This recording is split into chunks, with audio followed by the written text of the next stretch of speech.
Yeah, 1 second. Okay, it looks like it's going. Okay, we will start in 5, One, 4, 3, two. 2, 1.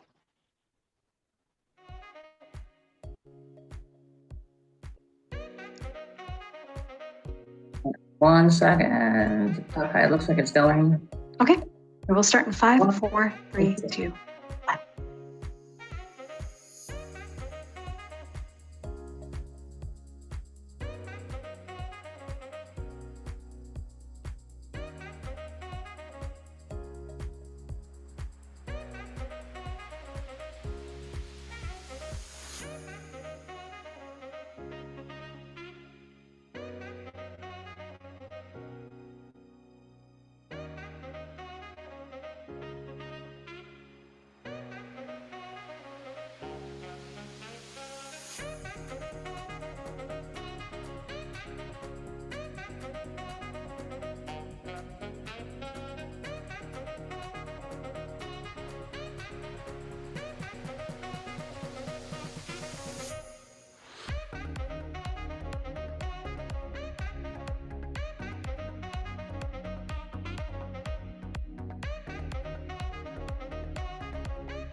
I don't deny there's some strange evolutionary process going on, but mankind won't be destroyed. The fact that you and I are working here today is evidence of that.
but mankind won't be destroyed. The fact that you and I are working here today is evidence of that.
Hello, everyone.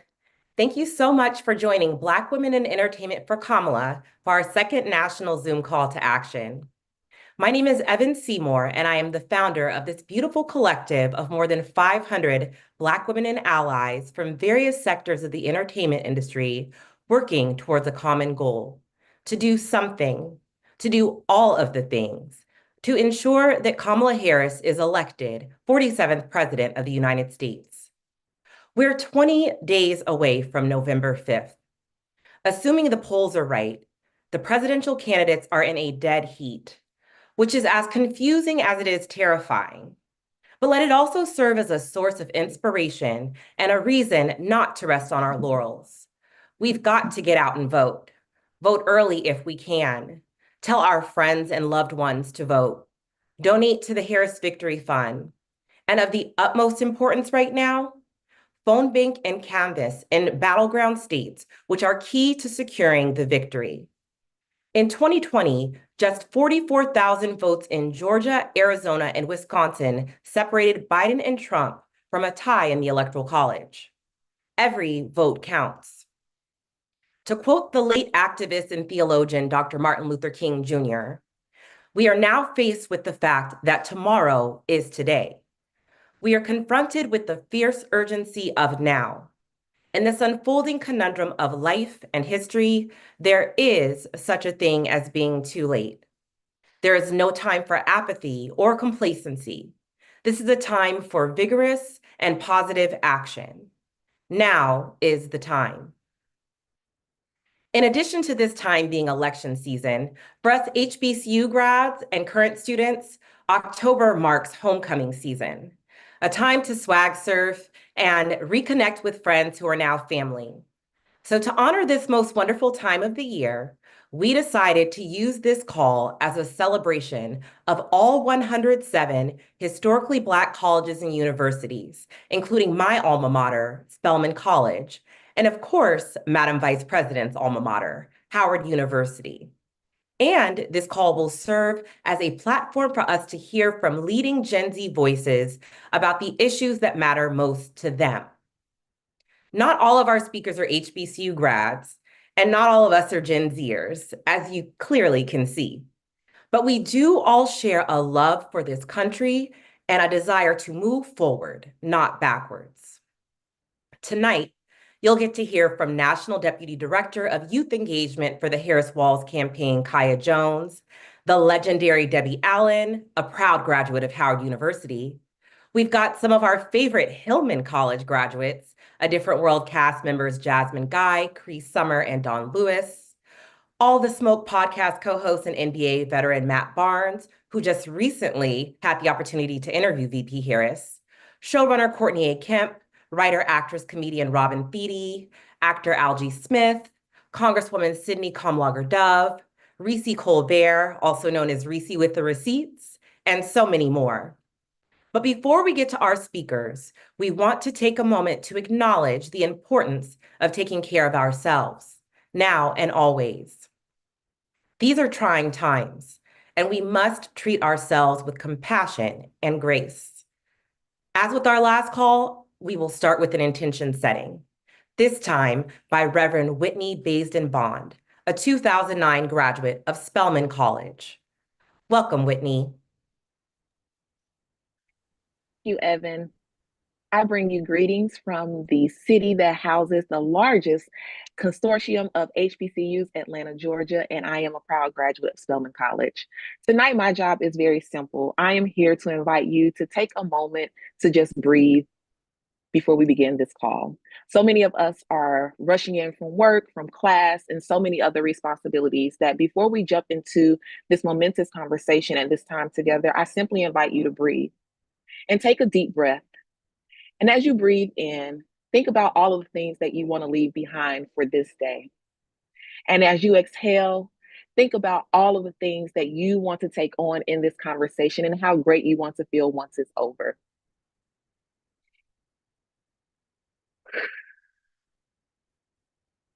And as you breathe in and out, I invite you to drop your shoulders, unclench your jaw. So many of us hold so much tension in our faces. Release your jaw. Let your stomach relax on your thighs. Get comfortable, get cozy. If you need a blanket, grab that. If you need a cup of tea, we invite you to grab that as well.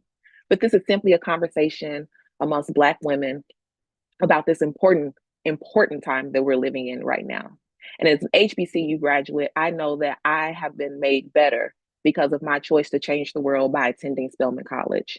And when I was in seminary, I had a professor who said, we cannot worry about trying to change the world if we don't worry about changing the 3 feet around us. And so on November 5th, I hope that before then or on that day, you vote in the right direction and help our country move forward. I thank you for our time together. Evan, I turn it back over to you.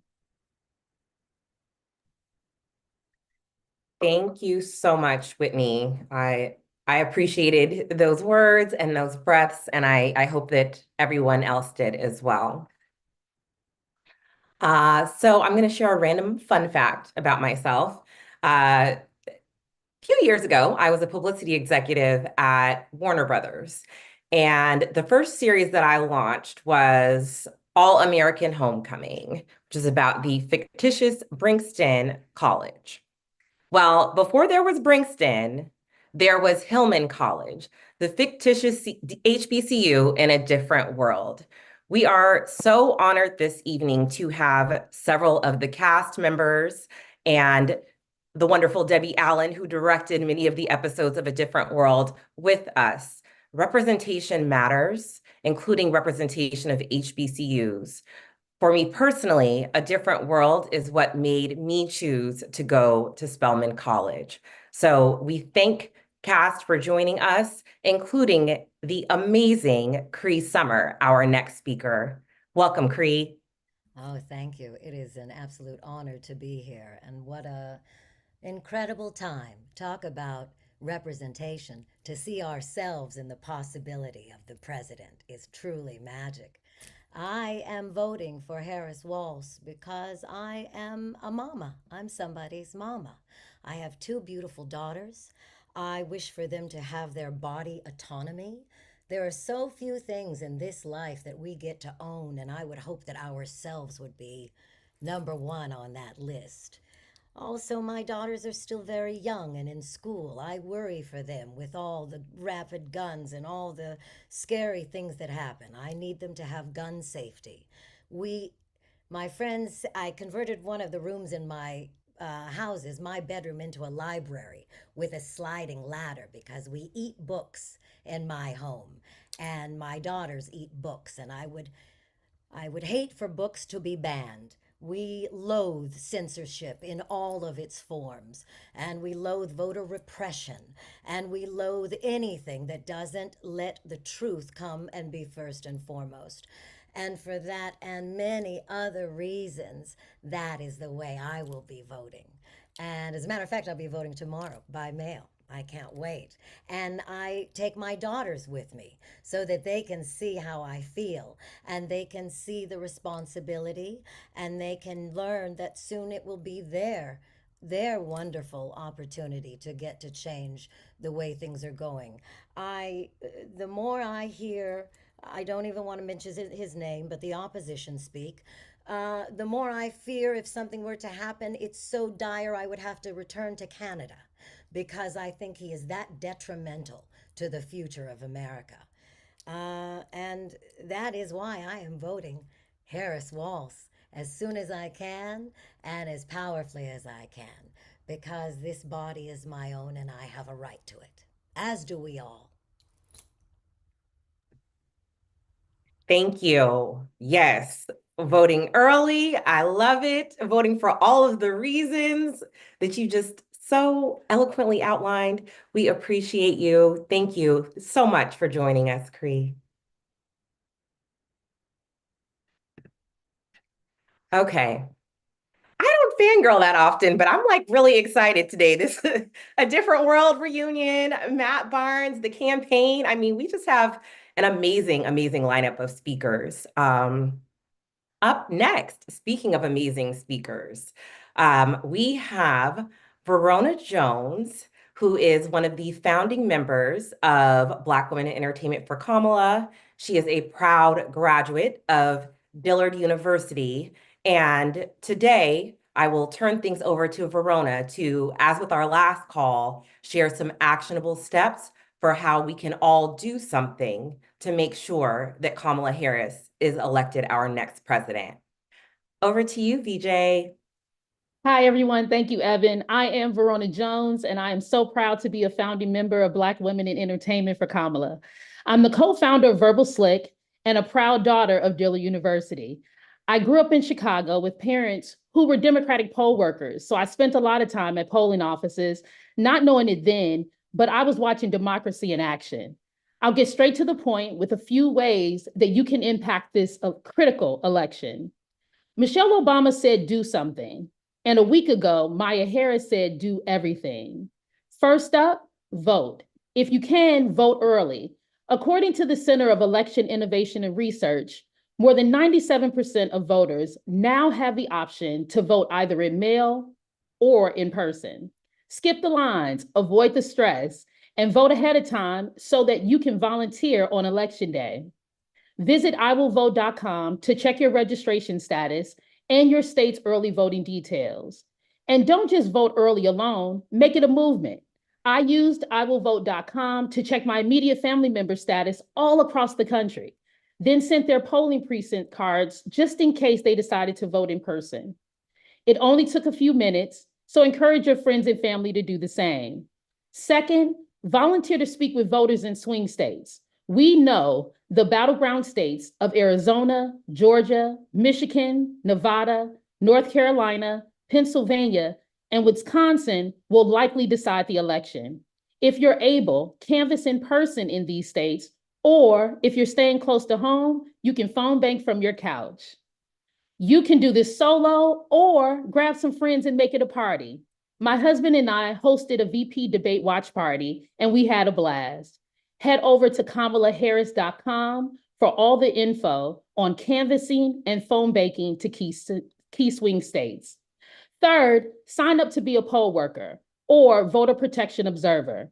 Election day can be chaotic, and we need people on the ground to make sure it runs smoothly, especially in communities where voters may feel uncertain or intimidated. That's where voter protection comes in.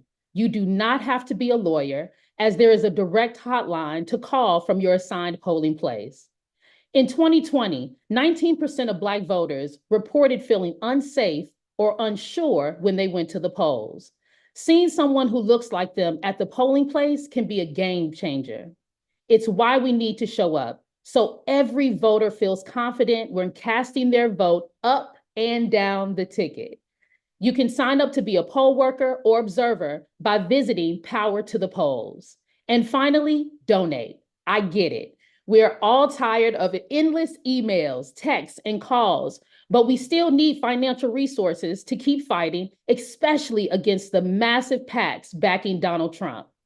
I was so proud when my sorority started our PAC this year.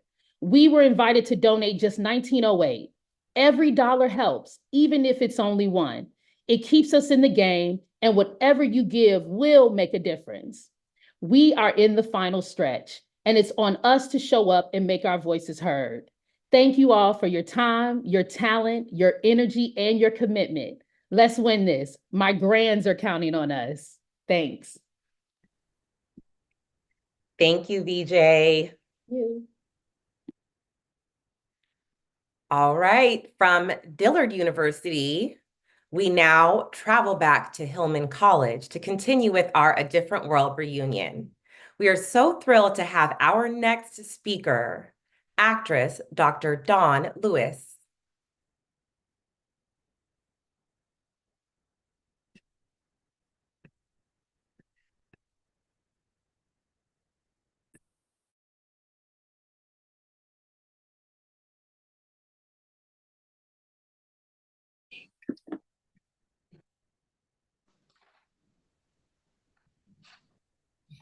Hi, Dawnn. Hi there. How are you today? Excellent. How are you? I am phenomenal. Thank you very much. Thank you so much for joining us. Truly my pleasure. This is a very, very important time. We are in a crucial moment in our country's history, in the world's history, as a matter of fact. So, no, it's my absolute pleasure to be here today.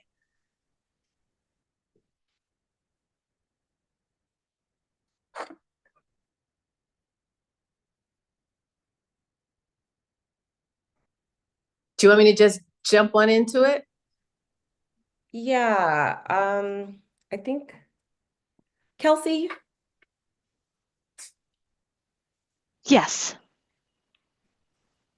Where is Dawnn up now on the YouTube?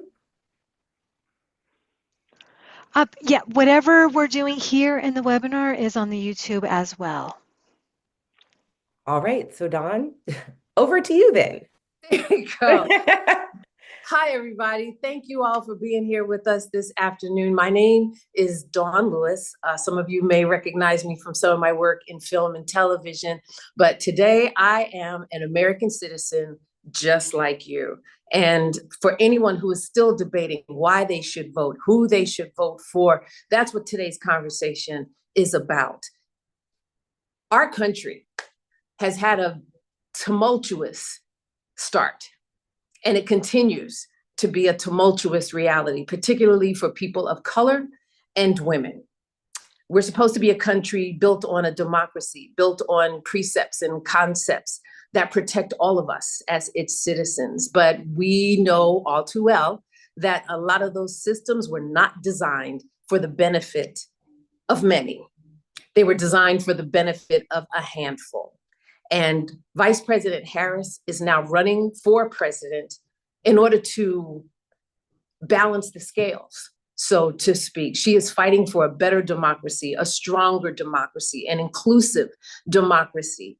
And if you don't know the facts, listen to what people are saying to your face. Listen to what the Republican Party is saying to your face about what their plans are for the future of this country. And not just for Black and brown, but for Americans, period. They are boasting about this being your last election. If you elect us, you never have to vote again. Why? Because we plan on instilling a dictatorship. We plan on instilling realities and legalities that will take away countless rights for Americans, rights that our ancestors fought and died for. If you are 70 years old, then you are alive when we did not even have the right to vote. You are alive when they made you go to the polls and count jelly beans and guess how many pennies were in a jar after walking miles and miles to the one voting place that was available in your community to then be turned away, to then be questioned. A lot of those voter restriction laws are still being implemented, not those exact ones, but new ones, more clever ones, more better concealed ones in so many states across this country. So if you're sitting home saying my vote doesn't matter, I'm not going to vote, you have to think about why would they be so focused on stealing your vote, on canceling your vote, on prohibiting you from voting if your vote was not valuable. Now let's just talk about character. Let's just talk about what's happening in this country. Just a couple of weeks ago, Mr. Marcellus Williams, even though proven innocent, was still sentenced to the term of a guilty person by the Supreme Court that we now have in place. Regardless of the facts, regardless of his innocence, they still executed him. That's the America that we're living in right now, an America that is working outside of the lines of justice, America that is boasting what it's going to do in its Proposition, 2025, of what is going to be changing, what is going to be happening in this country. Kamala Harris has spent her entire public career fighting for justice, fighting for the middle-class person, fighting for equality, fighting for equal rights, fighting for citizenship, fighting for you and me. As a woman of color, she not only talks the talk, but she has walked the walk. This is someone where they don't recognize you, depending on your color, and she herself has been stopped living while being Black. It's very real. If you are a woman in this country, again, if you are 70 years old, we were alive during a time when women did not have the right to vote. Those suffragettes marched for our right to cast our opinion, to be heard. They gave their lives. They risked their lives in order for us to have this opportunity. If you're okay with some man in some office in some building somewhere telling you what you can and cannot do with your body, then I can only imagine how your vote is going to go. But if you're a woman, if you're a parent, a father, a mother, with daughters, with nieces, with cousins, with sisters, you want to know that you have a say in what happens to you in your life, in the event that you become pregnant, in a compromising way, or the pregnancy itself compromises your life and your well-being. You want to know that you can have the best health care available to you, possible to you, without the threat of being arrested or your doctor worrying about the circumstances in his care for you. If you're caring about immigration, each and every one of us in this country is an immigrant, except for the indigenous peoples. All of us are here from somewhere else. That's what this country is built on. That's what this country promotes, that we are the land of the free, the home of the brave. And if you're willing to do the work and be a good citizen, then opportunity abounds for you. So the fact that we are thinking of restricting the entrance into this country from people who have earned the right to be here, from people who want to come and be hardworking citizens and contributors to this country, Kamala Harris and President Biden, they came up with an immigration policy that was about to be passed until the other side and the person who speaks for them made some phone calls and told them to stop. They don't want any appearance of right being done. They want to block everything to make it look like a failure, to make the Democratic Party look like a failure, but we are not. We stand for America. Kamala Harris stands for America and a better future for this country. On so many levels, read the facts. You're going to hear all kinds of perspectives today from all of these women who are going to be speaking directly to you. I would love for you to take my word for it, but you don't have to. Read the propositions, Google, get the information. Don't get all of your stuff from TikTok or social media sites. Please learn the facts. Please, November 5th, cast your vote up and down the Democratic ballot, because even if you vote for Vice President Harris to be our president, she needs the support in order to get all of these things that she wants to do for America passed. She needs Democrats in the Senate, Democrats in Congress, so that we can effectively make change across the board. We need to give her the tools she needs to succeed, and not just for her, but for all of us. So, Kamala Harris and Mr. Waltz for Vice President. Do what you can do. Vote. Hey, Jazz. Thank you, Dawn. Oh, that was so powerful. I was getting emotional. I was like, I got to hold it together. I got a call to get through, Lord. But that was, thank you. That was amazing. My absolute pleasure. God bless everyone. God bless America. Yes. God bless America and God bless you too. Thank you so much. My pleasure. All right. I saw Miss Jasmine Guy pop in here just a moment ago. So excited. So excited. I'm a publicist. I don't get excited that often, but a different world. Like, I grew up with a different world. Thank you all so much for being here. You all are also doing an HBCU tour right now. I can't not say relax, relate, release. I watched the video about 5 times the other day. You and Miss Debbie, yes. Jasmine Guy, thank you for being here. I yield the floor to you. Thank you. Oh, well, thank you for having me. I'm so excited to be able to speak on behalf of this election, but I'm a Kamala Harris fan from way back. I used to read about her work in San Francisco when I was living in LA, and I was like, they should do a movie about her, and I should play her.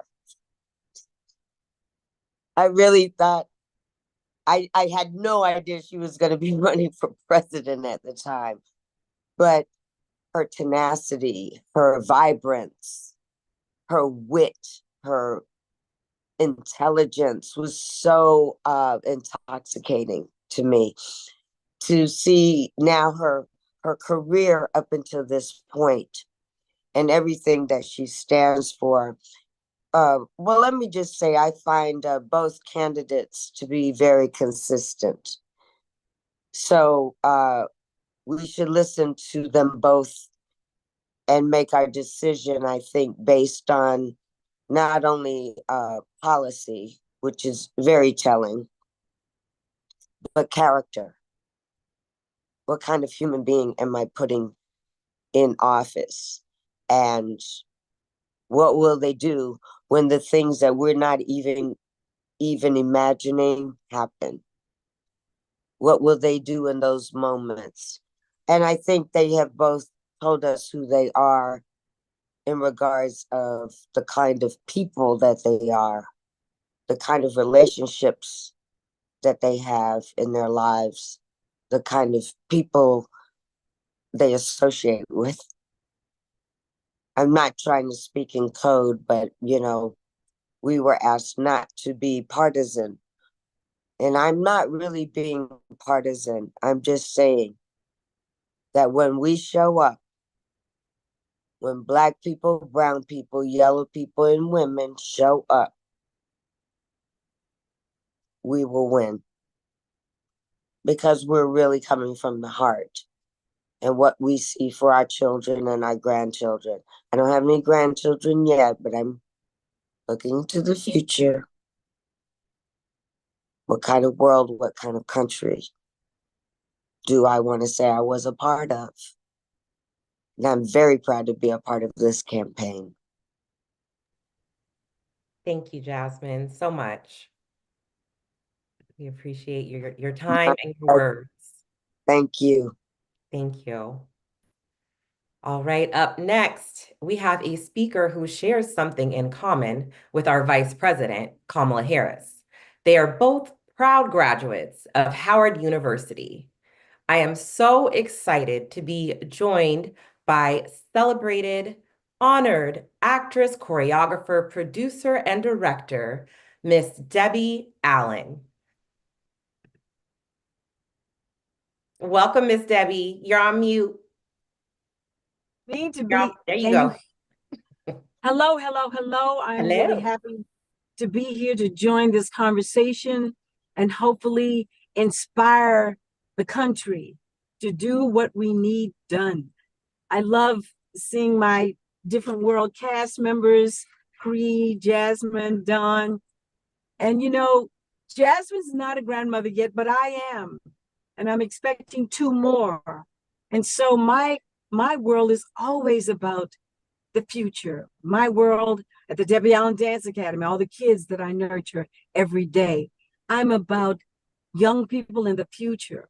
And yes, what is the world that they are going to inherit? What are we doing? Kamala Harris is like Obi-Wan Kenobi. She is our only hope. Let us not be mystified by any of that. It is. So relax, relate, release, y'all. Register to vote and vote. Relax, relate, release, and vote for the Waltz Harris ticket. Let's go. We don't have time to waste. We do not. You have to understand that if democracy does not exist in America, it exists nowhere. Nowhere. What happens in this country reverberates around the world. I'm talking about in China, in the Middle East, in Africa, Brazil, in Europe. We are the litmus test for what is possible. We are the leaders, and we have to. This vote is probably the most crucial vote that has ever happened. I thought it was when we anointed Barack Obama as our president, but that was a beginning. That was a beginning of people coming out of the woodwork and being afraid. Fear has paralyzed our country, our nation. Fear of diversity. It is diversity that makes us great. It is diversity that makes us whole. And hopefully people will start to understand that. We have a responsibility here right now. Yes, I went to Howard University, and I am so grateful that I did, because I was deep rooted into my culture before I got there, but I went a deeper dive once I got there. The professors that I had, what was happening. We were the first school to take over the A building. You have to have courage to do what is right. I produced a movie years ago, Amistad. I think everybody on that Supreme Court needs to watch that movie, because that was at a time when the Supreme Court was not afraid to do what was right, what was the law. Where are we right now?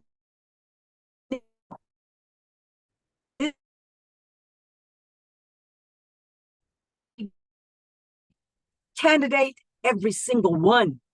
Your city council is as important. Your mayors, your governors. The gentrification and the goalposts of being able to vote cannot continue to shift. We can't have that. That is not the democratic way. And yes, I am 70 and change. So I've been here a long time. And I've been here and I've seen things as a child that I don't want my grandchildren to ever see or to ever happen again. The insurrection that happened on our Capitol was an abomination against democracy and every American living and breathing. So we don't have a choice but to do and what's right, and encourage and take people by the hand and get them to the polls. 41 million people are eligible. The Gen Zers, 41 million eligible. Let's make sure they vote. So I am just hopeful that this will be a time of inspiration, which is what Kamala Harris brings. She brings light to the table. She brings light to the path. And that is where we need to go. We have to stay light. Thank you. Thank you. Woo! Listen, Hillman College got me emotional. Like, thank you, Miss Debbie, so much.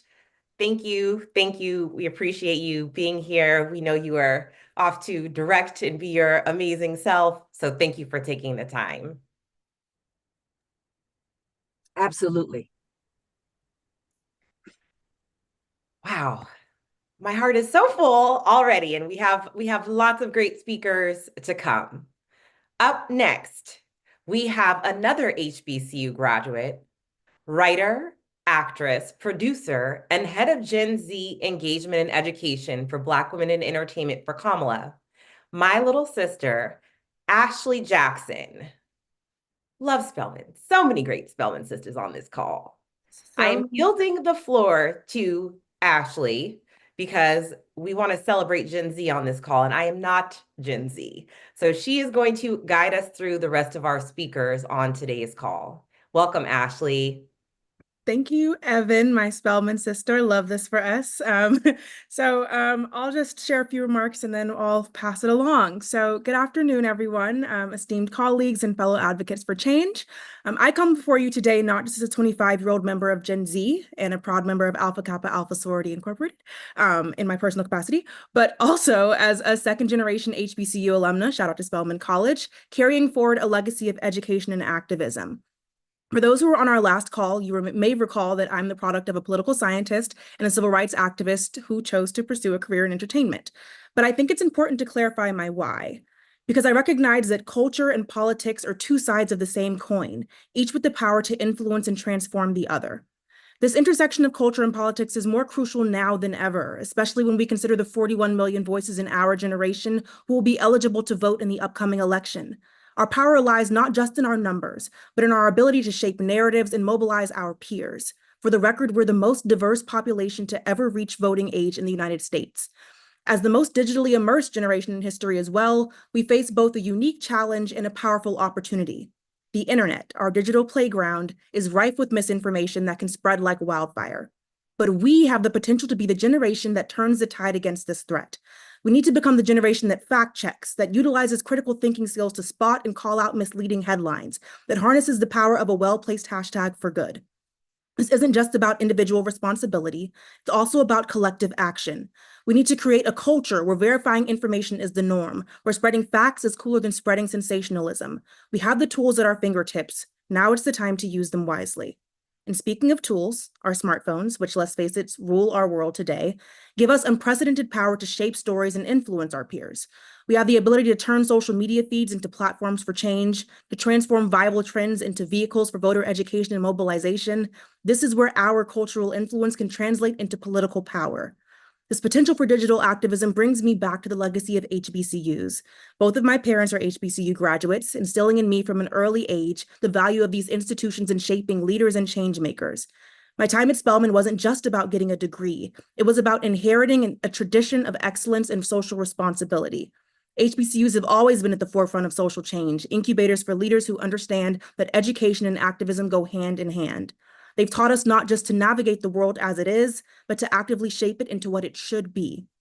The Biden-Harris administration recognizes this too. They've secured unprecedented investments in HBCUs, billions of dollars that acknowledge the vital role these institutions play in cultivating leaders, driving innovation, and preserving our cultural heritage. This support is crucial, but it's just the beginning. We need to continue this momentum by supporting candidates and policies that support us. And I'm not just talking about the presidency. We need to be engaged at every level of government. From city councils to state legislatures to Congress, we need to elect officials who will fight for our interests and our future.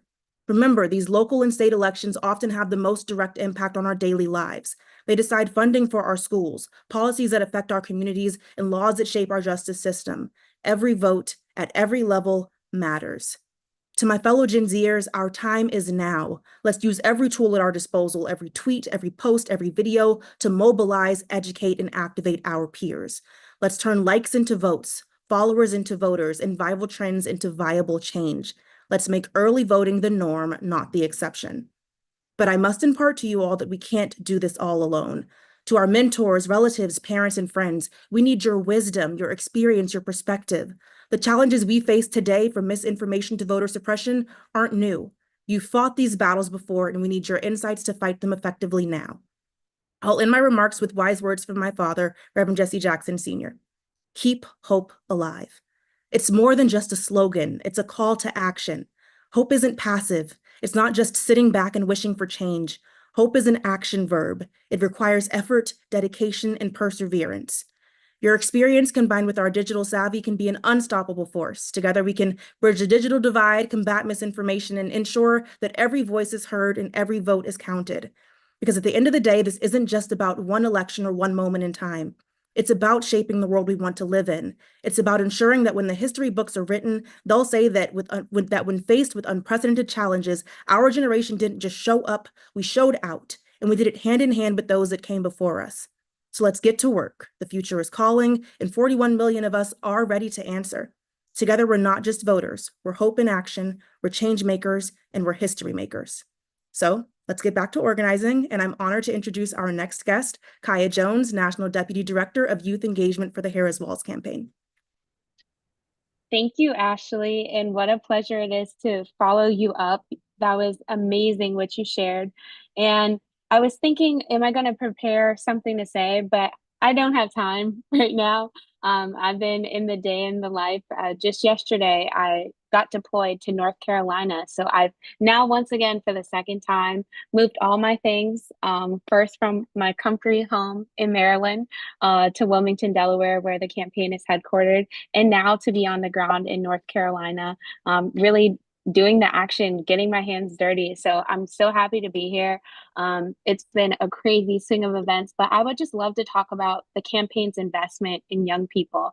And it's truly been unprecedented. Can you all hear me?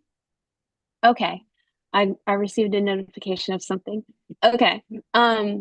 So first off, this campaign has invested the earliest and the most than any other campaign in history in young people. And you can see that at a staffing level. Myself, I'm 26 years old. The director that leads youth engagement is 24 years old. And it's truly just great to see young people actually leading in an effort to mobilize other young people. We have seen offices across the country having youth organize campus efforts that have never happened before. And typically in campaigns, one thing is when they think about young people and who they can mobilize, they often think of just students. This campaign has thought even further than that. There's people that don't have the opportunity to attend college that are still need to get out, get their voice heard, and cast their ballot to vote. We've thought about meeting young people where they're at, whether it's at a festival, whether it's at a bar, whether it's at your sister's gathering. Like, we want to talk to people. We're putting surrogates not only out on campuses but all over, at a concert, just anywhere that we could really grasp young people, get their attention, and really convince them, this election matters so much. And one thing Ashley spoke about that really resonates with me is like the history, the fact that our ancestors fought for this right in many cases. And now it's looking at us like, what side of history do you want to be on when this election is over, or even when you're telling your kids about this moment in time? How are you going to tell them that you showed up, that you stood up for your community, and that you made your voice heard? There are many ways that we're activating and actionizing young people. Phone banking has been a great way that the campaign has really been able to mobilize peer-to-peer conversation. So we have young people calling young people, which has never really happened before. Typically, if you do phone banking, oftentimes you'll see it may be your grandmother or your aunt, the folks that have more time, maybe they're retired, but now we're actually getting youth call lists, and we're able to speak to students, we're able to speak to young people about the issues that we care about most. And what we've seen is, young people care about the economy. We care about the crazy rent prices that we're having to pay. We care about the climate, reproductive justice, and so many other issues. And these are all issues that resonate with myself. One thing that happened is on October 1st, On-Ramp ended, which was the initiative that the Harris and Biden administration put on to help and stop students from having to repay their debt at this time. And that now ended. So that's a reality check for me. Like, whoa, my payments are going to start back up, and that everything is going to start accumulating again. And I really need to get on it. These are like real life issues that are hitting us right in the face, and it's time that we act. VP Harris has put out her initiative, her economic plan, an actual plan. It's about 39 pages of real ways that she's going to uplift and invigorate this economy. And it's just great to see a president that's really being mindful of like where people are in today's time. Oh, I said president. I'm sorry. I'm speaking into existence.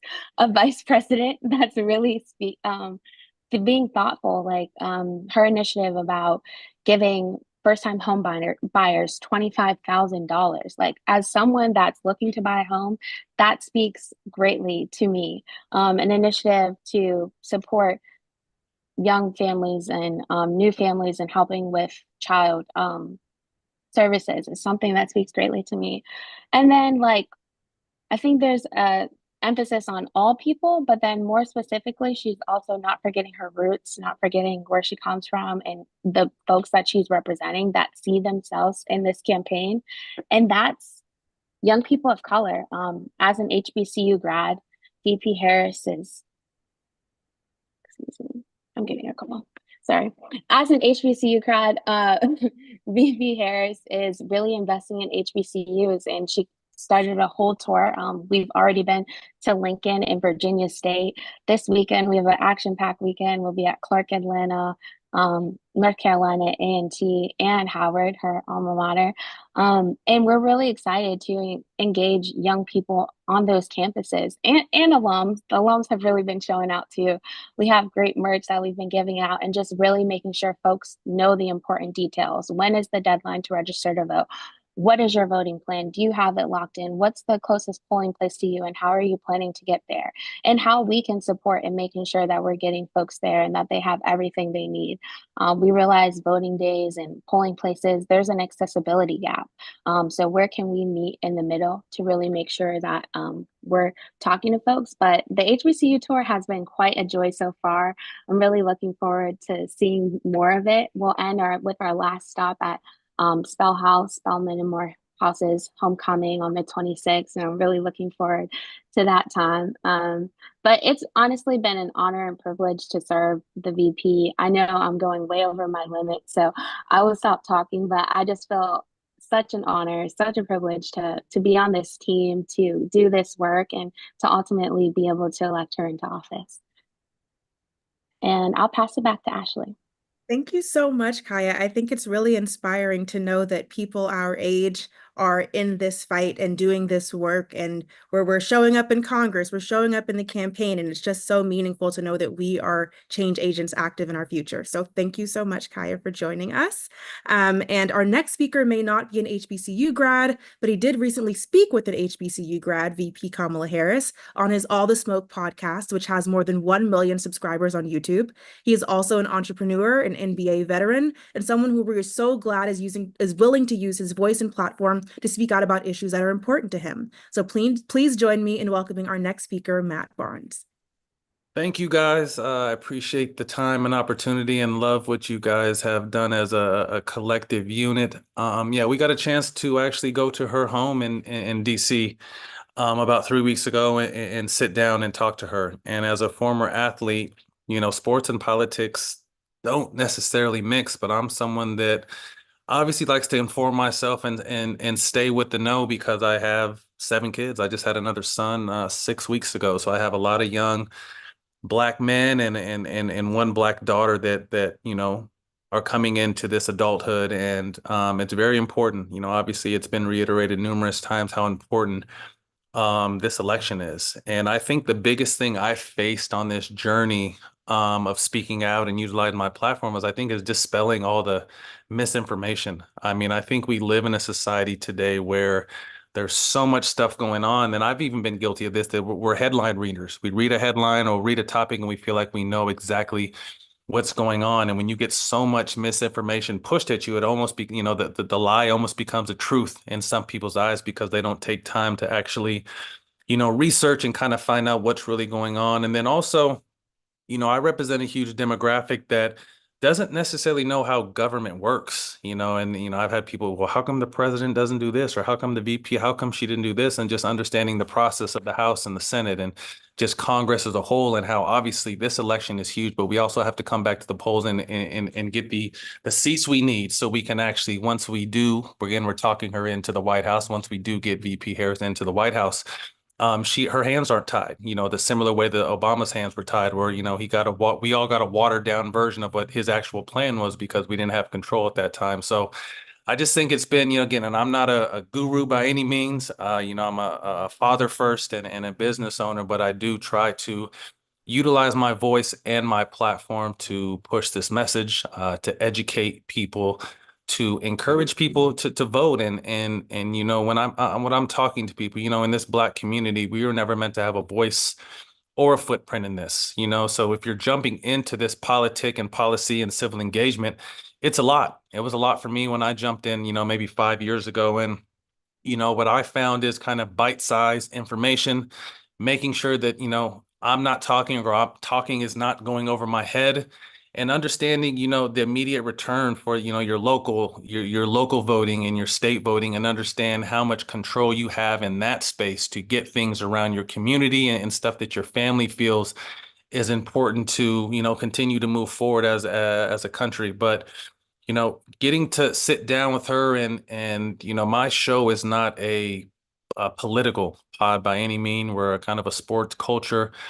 But, what I really wanted to do was to give our fan base and people out there, because this is kind of unprecedented, no pun intended. She came on a sports podcast at the end of the day, but I also wanted to give our fan base an opportunity to get to know what's behind the curtain, you know what I mean? And humanize people, because I think that's one thing, as her sitting as the VP, we saw a bunch of stuff Biden was saying or doing, but we didn't get to hear a ton from her.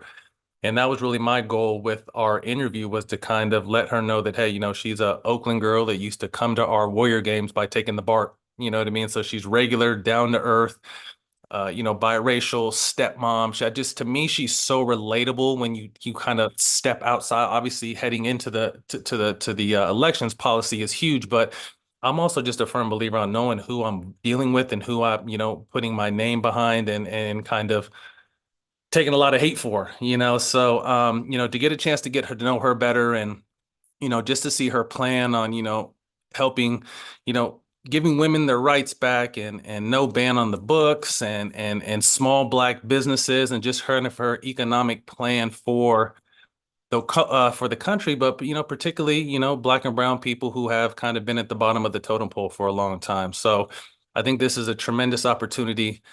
We have someone that is very relatable, very real, touchable. I mean, we're on the brink of history. If you think about what Obama was able to accomplish during his 2 terms, and then to think that a woman, but on top of that, a Black woman is standing on the doorstep of history. I couldn't be more honored and more proud to use my voice, use my platforms, and lend my efforts wherever they're possibly needed to help people understand, how crucial this election is. So with that, I want to thank you guys for having me, and continue the great work. And man, we'll see you guys at the polls soon. Thank you so much, Matt. Oh, that was exciting. All right. Up next, we'll hear from one of my favorite Gen Z actors, someone many of you will recognize from BET's The New Edition story and the incredibly powerful film Detroit, Algee Smith. Hello, hello. How y'all doing? I'm sorry, make sure my mic is on. Can y'all hear me? Okay, cool. I'm super thankful to be here. Thank y'all all for having me here. I don't want to take up too much of y'all time as well. I just want to voice my support and voice my opinion as well. I am just first of all, I'm super blessed to be in a position to where I'm able to vote for somebody that look like my auntie, somebody that look like my cousin, somebody that look like somebody that I know and grew up with, that I can tell has a moral compass that I agree with, that has policies and plans to affect my specific community. Not saying anything else is wrong with anyone else's community, but we all know that we got to take care of home first and then figure everything else out. And so the fact that that she is adamant about that, even with some of the new policies I was hearing Matt talking about as well that I was reading, the help for Black entrepreneurs, up to the help for up to 1 million loans for that. That's huge for us, because obviously we all know how hard it is for us to try to get businesses started, and loans and grants and all these different things, just because of the color of our skin. So the fact that we have someone championing that for us to be able to kind of lessen that gap, that wealth gap, and so that we can have a chance and have a chance to go get our homes. I was blessed enough to be able to buy a home at 25 in my family, but no one else could be able to do that because of different things. So the fact that now that that's open is huge.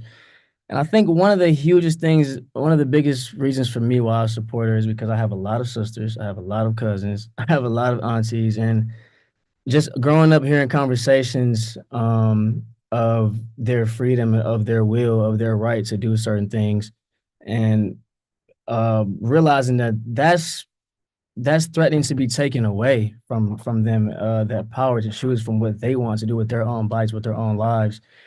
And I don't think, the God that I serve, I'll go there. I don't think that there's any, you shouldn't be able to tell anyone what they should be able to do, let alone a woman who brought us all into this world. So that's one. And then the book ban is another one because I feel like if we don't have, if we don't have a consciousness of our history of where we came from, how can we start to affect the future? And so it's like, yeah, I get people's feelings and all that, but it doesn't matter about people's feelings anymore. It matters about, all right, this is what happened. Now, how do we adjust the future so it doesn't happen again, or to where we can make it, a level playing field, or it's just certain things, that open up the conversation for that. And so those are the quite a few things other than her just being, like I said, my moral compass, other than just me just knowing that that's the one I want to go with and that's the things that I agree with. And just when she talks, like Matt was saying, I want to get behind somebody who I actually feel good about. Obviously the policies and the plans are one thing. We got to do our deep dive and research into that. But even after that, it's like, will I even be comfortable in saying that I put my vote behind you? That will I be able to stand on some of the things that you stand on proudly and say that, yeah, I agree with that, or I don't agree with that. And so, yeah, like I just said, I just wanted to come and voice my opinion, get my little 2 cents or whatever, but I definitely will be there. I hope y'all will be there too. The vote definitely does count. It does matter. And then also, like Matt was saying, it's around our cities as well. It's city elections going on and things going on that directly affect us before that affects us. And so we got to understand what's going on in that area as well. Thank you so much for joining us, Algee. I think it's really great to have representation from Black men in Gen Z because you guys have issues that you really do care about and that are important and should be addressed. And so knowing that you're civically engaged is really great. And I remain fiercely optimistic that your fellow Michigan residents will get out to vote in record numbers to make sure that the key battleground state swings blue for VP Harris on election day. And next up, we have my dear friend, fellow DNC creator, Black and Jewish educator and scholar turned content creator, Raven Schwam-Curtis. Hello, beautiful people. Thank you for that warm introduction, Ashley. Lovely to see you as always. My name is Raven Schwam-Curtis, and I'm so honored to be here in a room with so many powerful, talented Black women who are the cultural architects shaping the entertainment space and imagining more capacious futures. Today we're united by a shared purpose to make sure that Kamala Harris becomes the next president of the United States, because we know what's at stake. I speak to you today as someone who is a Gen Z, Black and Jewish woman who, like everyone on this call, has a lot of skin in the game. Black women and Jewish women and Black and Jewish women have a long history of dissenting against voter suppression and fighting together for reproductive freedoms in this country. And I see myself as a vessel to amplify and continue the legacy of my ancestors and elders who advocated fervently for our rights that are currently under attack. Reproductive justice, a term coined by Black women in the mid-90s, seeks to hold the complex and intersectional ways that we relate to our bodies. It invites us to remedy disturbing truths like the fact that Black women are dying at 3 to 4 times the rate of white women due to pregnancy-related complications. Like the fact that we have a Black maternal mortality in this crisis, or in this country rather. Like the fact that in the Jewish tradition, we believe that the health and life of the parent is paramount, which absolutely permits abortionist healthcare. And the fact that despite the fact of separation of church and state, extremist Christian nationalists have been allowed to implement legislation that denies religious freedom and freedom from religion for communities that hold different beliefs. And this is where Kamala Harris and the broader progressive movement come in. She has been and continues to be a fervent advocate for reproductive justice and communities on the margins writ large. We deserve leaders like Kamala Harris who fight for what their constituents want for themselves, not leaders who brag about installing the MAGA majority in the Supreme Court that overturned Roe v. Wade and is actively endangering our collective access to life, liberty, and the pursuit of happiness. Pericles, a Greek politician, famously said, quote, "Just because you do not take an interest in politics doesn't mean politics won't take an interest in you." You know, I think so many young people are feeling disillusioned with capital G government, and I would argue for good reason. Gen Z and Gen Alpha are inheriting a world rifled with many woes. We're confronting the ongoing crisis in Gaza, the unbearable suffering of our Palestinian siblings, and grieving the horrors of watching our beloved mishpacha continue to be held hostage or stolen from us violently. We're witnessing more extreme natural disasters as climate change is further exacerbated. We're watching the histories of BIPOC communities be demonized and barred from classrooms, and we're being forced to endure the ongoing attacks on the LGBTQ+ community with 500+ pieces of anti-LGBTQ+ legislation introduced to state legislatures just last year. A community, by the way, to which nearly 30% of Gen Z belongs. We've grown up in a state of constant anxiety and terror as the prevalence of school shootings continues to become more commonplace, and we are forced to watch our peers be mowed down before our eyes. And so, yes, we have a lot to be furious about. We have good reason to be disillusioned. And I'm of the belief that voting is a form of harm mitigation. And I'm of the belief that in order to create a better world, the kind of world we deserve, we must create conditions under which we can continue to dissent and organize. And I believe fervently we will be able to do that work under Kamala Harris's tutelage. Thank you so much. I have chills. Thank you so much, Raven, for joining us. Now, I don't know about you all, but I love a good read, and not just a good book, I love those too, but a good read. And the best reads include receipts. Our next speaker knows all about reads and receipts. SiriusXM host Reecie Colbert, also known as Reecie with the Receipts. Here she is. Welcome, Reecie. Thank you, Ashley, for having me. Thank you, Evan, for having me. It's such an honor to be in this esteemed panel. I came to support Vice President Kamala Harris many, many years ago, her first presidential election, mainly because I saw a Black woman who was being unprotected, who was being lied on. Disinformation really kicked into high gear with Vice President Kamala Harris's first presidential campaign. And I did not see the appetite for correcting that information, even from people who had exponentially higher profiles than I did at the time. And I saw a Black woman who was being erased and marginalized and diminished. And so I had to do something about it. Fast forward to 5 years, and it's a whole lot of people on the bandwagon, which I'm so happy to have. But I'm not here to make an emotional appeal, a sentimental appeal as to why we should be supporting Vice President Kamala Harris. I'm here to bring the receipts. That's why they call me Reecie with the Receipts. And so this isn't about asking for your vote for a person who had 4 years. Why ain't she done it? She's been in office 4 years, because she actually has done many of the things that they have put forth in her plan for her next presidential campaign. But I want to talk to those of you who haven't felt the effects of the fact that we have 9 out of 12 indicators, economic indicators, that are better than the pre-pandemic that Trump botched.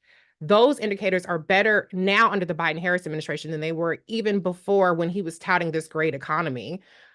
Even if you haven't felt that, if you haven't felt the record stock growth, if you haven't felt the fact that Black unemployment is lower than it had been at any time in recent history, if you haven't felt the fact that Black wealth is up 60% compared to 2019, when Donald Trump was still president, if you haven't felt wage growth, if you haven't felt the effects of student loan forgiveness that has been blocked by the Supreme Court, but the Biden-Harris administration found a way around, if you haven't felt the effect of Black child poverty being cut in half by 50% because of the American Rescue Plan, if you haven't felt the effect of $401 billion of stimulus checks that were sent by Biden-Harris, or a number of things that they've put forth, then I want to talk to you, because you, more than anybody, know the stakes of what comes next. Because you know more than anybody that the policies that put forth are going to affect you, because you haven't felt it yet. And so the question in this election is, what do you want those policies to look like for you? What do you want the solutions to look like for you going forward? On the one hand, you have Trump and Project 2025, which wants to eradicate the Department of Education, which wants to undo the gains that this administration made in terms of capping the cost of insulin at $35, which wants to undo the student loan debt forgiveness, which wants to undo the progress that this administration made in terms of police accountability, where they restored consent decrees, where they restored pattern and practices investigations, where they restored the civil rights division of both the Department of Justice and the Department of Education? Or do you want a vision in which Kamala Harris has put forward that is about, again, reducing child poverty, that is about increasing wages, $15 minimum wage, that is about increasing home ownership, $25,000 down payment assistance, that is about housing security, making the homes that you already live in more habitable, more ready for the climate change that we're feeling in terms of energy things? And I'm not talking about solar panels. I'm talking about the fact that some of us need heating pumps. Some of us need air conditioning that's coming into the future. A vision that is about affordable education, protecting Head Start, protecting your right to have bodily autonomy, that is about protecting Obamacare, so that if you have a pre-existing condition, which being Black is a pre-existing condition in this country, where they can't kick you off their voting rolls. So there are clear choices to make, diametrically opposite choices to make in the vision. And I hate when people say that Donald Trump doesn't have plans. Even though he said concept of a plan, it's 900 something pages of a plan. They have thought of every single thing to mess up, to take us back. And Vice President Kamala Harris and Harris Walz have put forth plans to build upon all of the metrics that I can recite, so that you feel it in your home, in your household, and you feel it in your future. Thank you. Thank you so much, Reecie. I mean, we always need the receipts, so please head over to Reecie socials to get them, because we need it, and we need to be armed with information when there's so much disinformation out here. So, all right, our next speaker, Robin Thede, is a writer, producer, and comedian many of us know from a Black Lady sketch show. Robin is hilarious, but her support of VP Harris and her using her platform to speak about the issues that matter to her most are no laughing matter. Welcome, Robin Thede. Okay, intro. Thank you, Ashley. I appreciate it. It's such an honor to be here. Thank you so much for having me. I just wanted to talk a little bit because, on TV, I play a lot of characters. I do a lot of, things that aren't me, right? And for me, this election is so personal. And I like to share a little bit of my personal story and why voting for VP Kamala Harris, soon to be President Kamala Harris, is so important and so personal for me. I grew up super poor in a trailer park in Iowa, and the, child of two working parents who were teachers. They worked in education for so long, and still had to work 2 and 3 jobs on the weekends because they couldn't consistently put food on the table for all of us. So poverty is a trigger for me. It doesn't matter how successful I've been in my career. For me, seeing people go without, and especially seeing our people go without, is always something that is going to hurt me to the core, and something that, sure, I can help organizations, and I can do work in my local community, and obviously help my own personal family. But at the end of the day, it doesn't matter if I know you or not. Nobody in America should be struggling to eat, to pay their bills, to keep the lights on. And we know firsthand that when inflation goes up, when prices go up, when taxes go up, our community is who suffers. So for me, I'm voting for Kamala Harris because I see a future, and I see the American dream coming back. I don't even want to use the word frightened. I'm just angry about Project 2025 and all of these undermining ways that it's not even Trump. It's all the people that are puppeting Trump, in my opinion, who are using his ignorance and his flat out stupidity to create an agenda that leaves all of us behind. By us, I mean Black women, I mean Black men, I mean, the trans community, the LGBTQ plus community, and God forbid you're an intersection of all of those things. The future for you is not bright under Trump. And we know that because we've been here before. I've had people in my comments say things to me like, well, inflation is up and I'm broker now under Biden Harris than I ever was under Trump. Well, Reecie and all of the other experts on this call can give the history of how trickle-down economics works. But we know for a fact, we saw it with Barack Obama's first term. He had to clean up from the presidency before him. We know that Joe Biden had to clean up from a disastrous presidency before him, with a global pandemic that killed untold millions of people that did not need to happen that way. With him, decreasing oil production so that prices in oil and gas have gone up and stayed up, and supply and demand have been at ridiculously greedy levels, businesses gouging the regular person. So I say all that to say that for me, poverty is the biggest issue. And while that may seem weird from someone who is not poor, as I said, it's a trigger for me because it's how I grew up. I have family members who still struggle with this. And I don't want to see any single person be able to go to the grocery store and struggle to decide between what to buy to feed their children. I will also say that this campaign for me isn't about empty promises. This campaign is about the things, building on the things that Kamala Harris has already supported, capping the price of insulin. I have a father who's diabetic and who suffers with Parkinson's disease. I know firsthand what that does. Capping the medicine costs for asthma medication. I am asthmatic. This is personal for me. So, student loans being forgiven, support of HBCUs, it goes on and on and on, not to mention a woman's right to choose, which has less to do with dividing gender over the issues of abortion and more to do with families. Most women who have to choose to get an abortion already have children. And they're struggling financially because, again, all of the reasons I've already listed. Or they're having to choose between horrendous medical concerns and not being able to carry a child to term. It doesn't matter what her reasoning is or what her partner's reasoning is. It matters that we have a choice. And it matters that we have autonomy over our bodies. So that's why I'm voting for Harris Walz in November.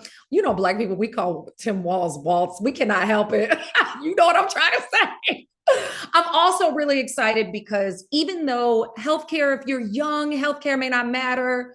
If you're yet for you, or all of these things I've said may not have affected you yet, but guess what does? Home ownership. And if you're a Gen Z person and you're looking at people, the prices of housing and thinking, how am I ever going to get in this game with these salaries the way they are and the cost of groceries the way they are? Kamala Harris has an answer for that. She's going to give a $25,000 credit for first-time home buyers. That's massive. That's huge. And she's going to work to combat inflation and get these housing prices down so that $25,000 really goes further. Not to mention tax credits, cutting taxes for the middle class, creating a real middle class, not having people suffer in lower economic stratospheres while the rich keep getting richer. She really is allowing space for us to create and really live the American dream. So I'm here to vote for her. I have my mail-in ballot right here. I am filling it out today. I will be tracking it and making sure that it gets counted. So I hope you do the same. And if you haven't, if nothing I've said matters, I would challenge you to take a look at Project 2025 and look at how your freedoms will be stripped away under another Trump presidency. Your vote is your power against those who are systemically looking to disenfranchise you and keep you out of the system. You don't have to love Kamala Harris or Tim Walz, but you do need to love yourself enough to live in an America where your freedoms are protected. Thanks, everybody.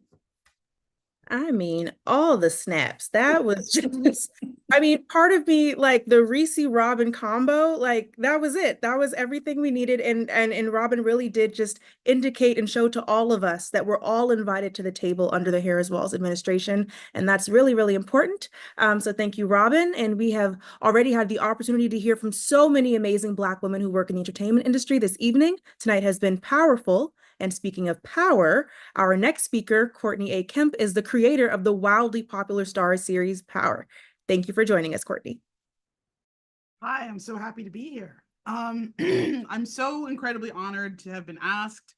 I'm so excited to be here and to have the opportunity to address why I'm so passionate about our soror, Ashley, soror VP Harris. But the first thing I want to say is that I didn't go to an HBCU. Unfortunately, but I wouldn't be here without one because my parents met at Morgan State. And so I feel very, very, grateful for all of the history that allowed me to be here. Talking about simple existence though, it's tough when I hear people of color or women talk about supporting the opposition because we're being legislated out of existence. If you look at Project 2025, they're trying to legislate us out of existence. It's not hidden. They're saying it out loud. When someone says, vote for us and you won't need to vote in another election, they're saying we're going to take away the franchise.